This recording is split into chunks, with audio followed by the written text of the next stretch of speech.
역대기 학원의 말씀입니다. 그 무렵 요아스 임금과 유다의 대신들은 주 저의 조상들의 하느님의 집을 저버리고 아세라 목상과 다른 우상들을 섬겼다. 이 죄 때문에 유다와 예루살렘에 진노가 내렸다. 주님께서는 그들을 당신께 돌아오게 하시려고 그들에게 예언자들을 보내셨다.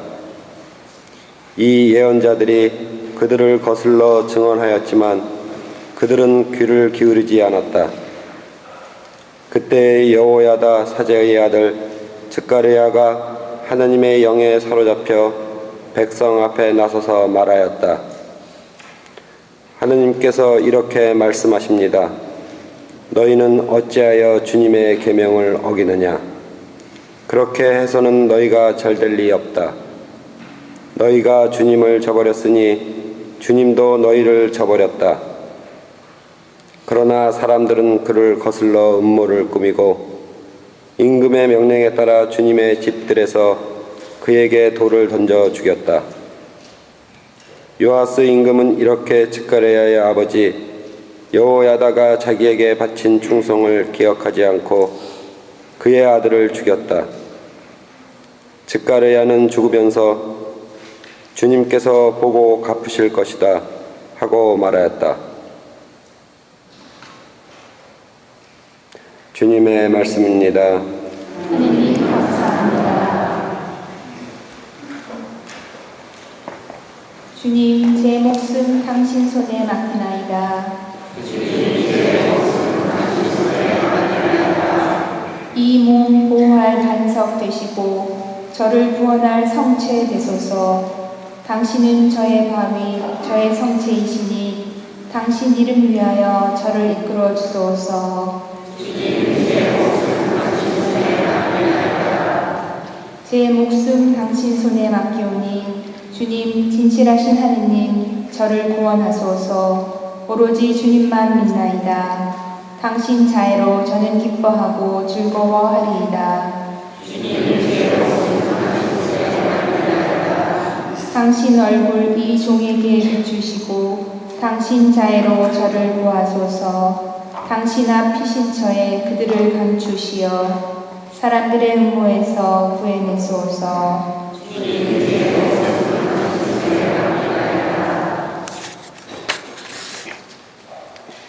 사도 바오로의 로마서 말씀입니다. 형제 여러분, 믿음으로 이롭게 된 우리는 우리 주 예수 그리스도를 통하여 하느님과 더불어 평화를 누립니다. 믿음 덕분에 우리는 그리스도를 통하여 우리가 서 있는 이 은총 속으로 들어올 수 있게 되었습니다. 그리고 하느님의 영광에 참여하리라는 희망을 자랑으로 여깁니다. 그뿐만 아니라 우리는 환난도 자랑으로 여깁니다. 우리가 알고 있듯이 환난은 인내를 자아내고 인내는 수양은 희망을 자아냅니다. 그리고 희망은 우리를 부끄럽게 하지 않습니다. 우리가 받은 성령을 통하여 하느님의 사랑이 우리 마음에 부어졌기 때문입니다. 주님의 말씀입니다. 하느님 감사합니다.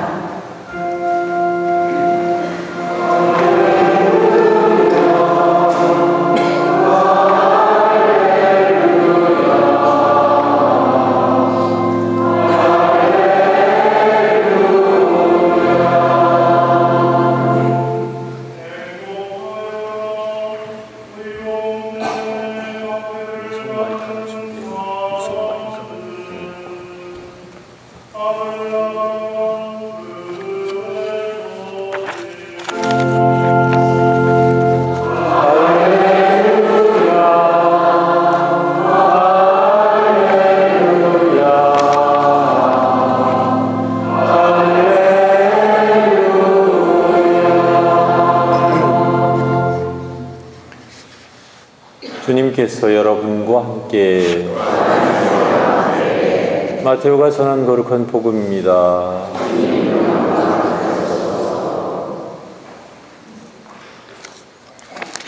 그때 예수님께서 사도들에게 말씀하셨다. 사람들을 조심하여라.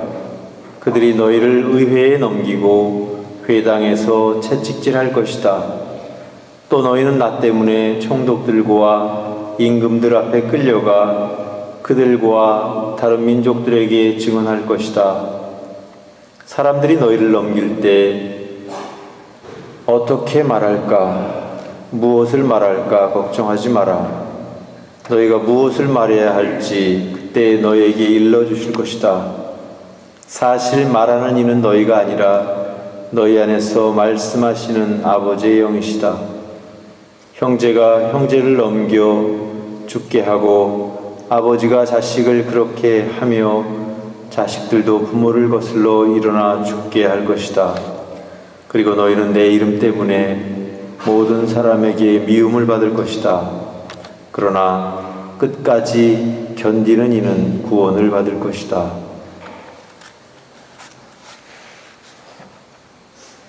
주님의 말씀입니다.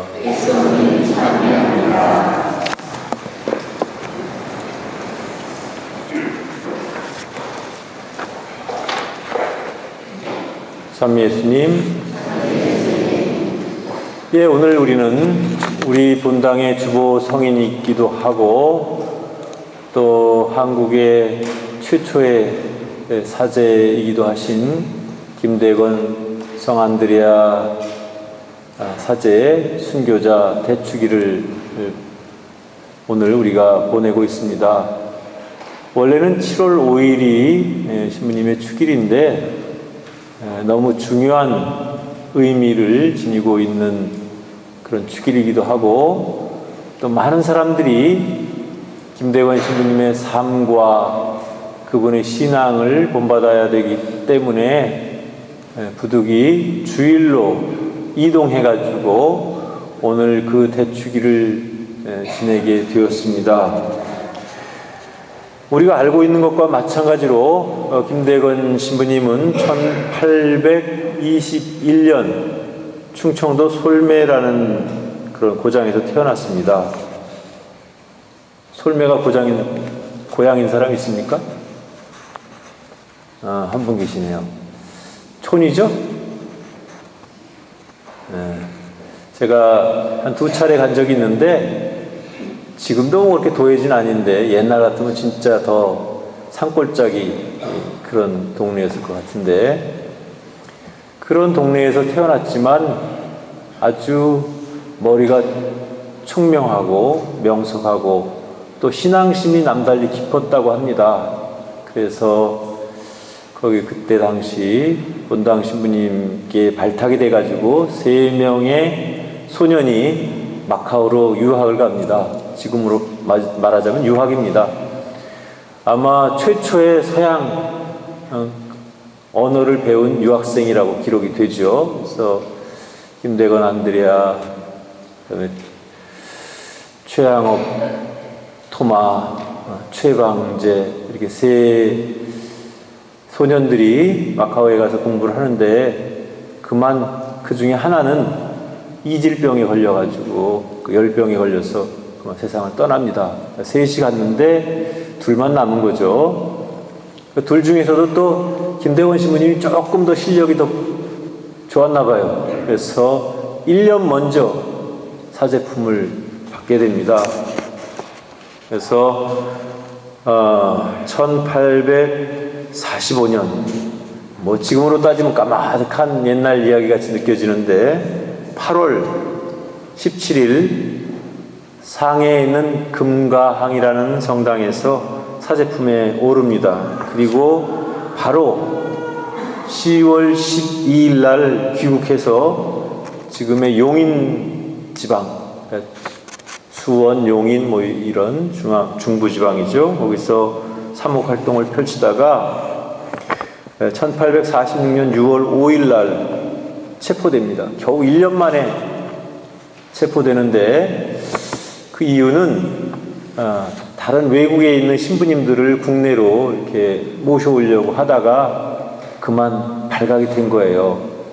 사실은 사람들은 많은데 사제가 부족하니까 신부님이 나서서 사제를 모셔오는 일을 하려고 모색하다가 결국은 바닷가에서 어스렁어스렁 거리다가 잡혔어요.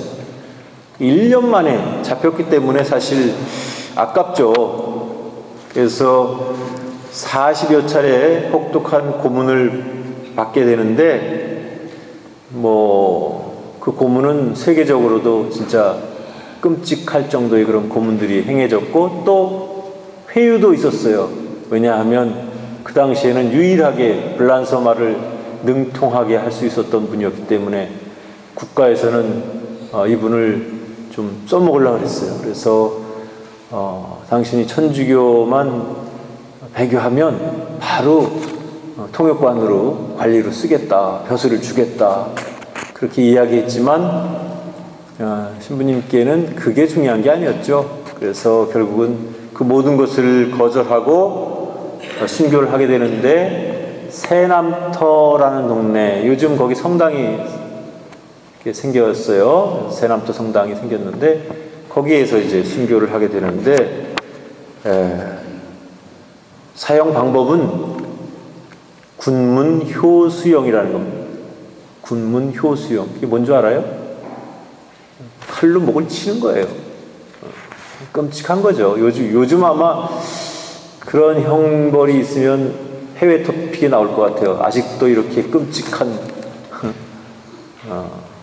짓을 하는 나라가 있다. 어쨌든지 그래서 정말 산목자로서 1년밖에 살지는 못했지만 불꽃처럼 살고 갔다.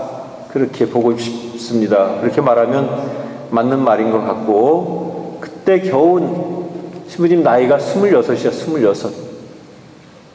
예수님보다도 빨리 돌아가셨어.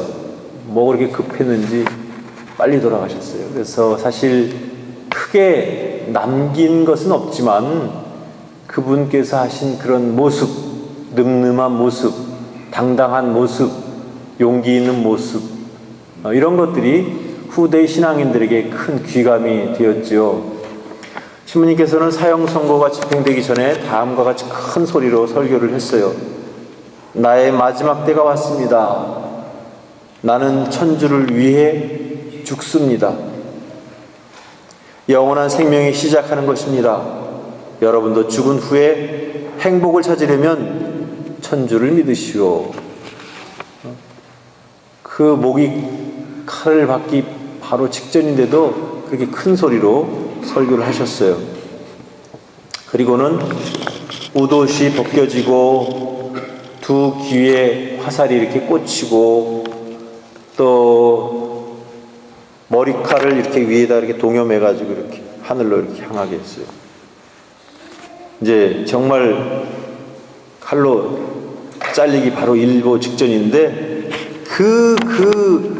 정말 위기의 순간 또 그 무서운 순간에도 신부님께서는 태연하게 자 이렇게 하면 내 목을 쉽게 자르겠느냐 하면서 목을 들이댔다 그래요. 참 대단한 믿음이고 또 기백이고 용기인 것 같습니다. 그것이 어쩌면 그 믿음으로부터 시작된 것이 아닐까. 죽은 다음에 영원한 생명을 얻는다는 것에 대한 그 확실한 믿음과 기쁨으로 시작된 일이 아닐까 이런 생각을 합니다. 오늘 복음에서 예수님께서는 박해를 암시하는 말씀을 제자들에게 들려주십니다. 형제를 넘겨 죽게 하고 아버지가 자식을 그렇게 하며 자식들도 부모를 거슬러 일어나 죽게 할 것이다. 그리고 너희는 내 이름 때문에 모든 사람에게 미움을 받을 것이다. 그러나 끝까지 견디어내는 이는 구원을 받을 것이다. 그랬습니다. 과연 초대교회 때 보면 참 많은 순교자들이 났습니다. 그때는 그 원형 경기장에 가둬가지고 여러분들 영화에도 나오지만 그 며칠 굶긴 사자를 풀어놔가지고 사자가 막 잡아먹기도 하고 십자가에 거꾸로 매달기도 하고 뭐 칼로 찔러 죽이기도 하고 정말 끔찍한 그런 순교를 겪었지만 그들은 항복하지 않았고 신앙을 지켜나갔습니다. 또 우리나라도 마찬가지입니다. 우리나라도 초대에 천주교가 전래될 때, 우리나라에 전파될 때, 그때 많은 박해가 있었어요. 그리고 그 박해를 통해서 많은 분들이 목숨을 잃었고, 끔찍한 고문을 당했고, 굶주림을 겪었고, 유혹을 받았고, 여러 가지 그랬습니다. 그렇지만 그분들은 그 한순간에 부귀영화를 위해서 자신을 배교하지 않고 정말 영원한 삶을 선택했습니다. 그래서 그들은 형장의 이슬로 사라져 갔지만 그들이 피운 순교의 피, 또 그들이 피운 순교의 꽃은 오늘날 우리에게도 전달돼서 우리가 신앙생활을 하게 된 것입니다. 사실 흔히들 우리는 신앙생활이 옛날에 비해서 많이 편해졌다 그러죠. 그것은 내가 신앙생활을 해도 좋고 안 해도 좋은 그야말로 신앙의 자유가 우리에게 찾아왔기 때문에 그렇습니다. 그런데 반대로 요즘처럼 신앙생활하기가 힘든 때도 없습니다. 누가 말리는 사람은 없는데 좀 제발 좀 말려주면 오히려 더 열심히 할 수 있겠는데 말려주는 것은 없고 오히려 자꾸만 게으름만 피우게 만드는 것 같아요. 그래서 이 핑계 저 핑계 대고 신앙생활도 적당히 하려고 하고 그래서 오늘은 특별히 김대건 신부님을 비롯해서 우리 순교자들의 어떤 그런 순교의 값어치 그런 생각들을 좀 했으면 좋겠어요. 물론 오늘날 우리도 하루하루 벌어먹고 살기도 힘들고 참 여러 가지로 신경 쓸 일도 많고 또 근심 걱정도 많은데 성당에만 어떻게 매달릴 수 있냐, 어떻게 미사에 내가 이 바쁜데 나갈 수 있냐 이렇게 생각할 수 있을지는 모르겠지만 여러분이 하느님과 함께하는 그 순간 그것이 여러분들에게 순교가 될 수도 있어요. 미사 나가기 힘든데 정말 도대체 신앙생활하기 힘든데 그 힘든 거를 극복하고 미사에 나오고 또 그 힘들지만 내 천주교 신자로서 자부심을 갖고 신앙생활을 굳굳하게 해나가는 것 이것이 오늘날의 순교예요. 오늘날에는 목 내놓으려는 사람, 목숨 내놓으려는 사람은 없지만 하기 힘든 거를 하고 있는 그것이 바로 우리에게는 순교가 아닐까 그런 생각을 합니다. 그래서 신앙생활 좀 더 열심히 하고 특별히 끝까지 견디는 사람은 구원을 받을 것이다 라는 주님의 말씀을 우리가 되새기면서 순교 소녀들이 우리에게 지켜주신 그리고 우리에게 전해주신 신앙을 본받아서 이 세상의 그 어려움을 끝까지 견디고 구원을 받을 수 있는 우리 자신들이 되시기를 진심으로 바랍니다. 예, 이어서 그동안 한 달 걸쳐서 우리 성체 분배자들 교육을 했는데 오늘 그분 중에 4분을 성체 분배 수여식을 하겠습니다. 해당되시는 분들은 앞으로 나오시고 나머지 분들은 자리에서 조용하게 함께 기도해 주시면 감사하겠습니다.